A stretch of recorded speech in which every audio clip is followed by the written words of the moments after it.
đến bên tôi như thật gần, gió muốn nói điều gì tha thiết. Gió vẫn nhắc một người đã ra đi không trở lại, nỡ mất chuyện tình không thể quên. Bước những chuỗi ngày dài ấp ôm bao đêm huyền diệu, ánh mắt ấy giờ này xa lắm.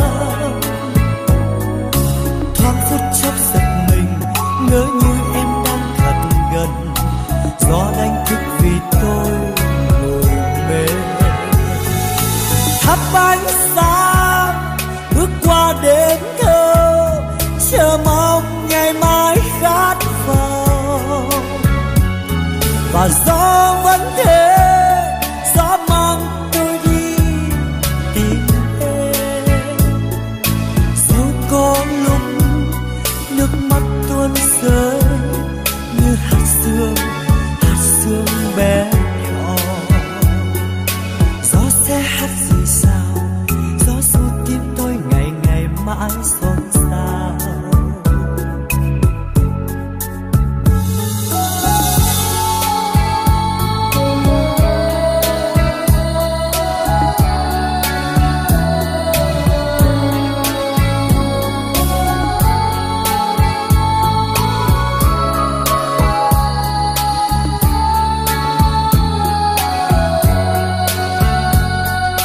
Gió vẫn hát thì thầm đến bên tôi như thật gần, gió muốn nói điều gì tha thiết. Gió vẫn nhắc một người đã ra đi không trở lại, nỡ mất chuyện tình không thể quên.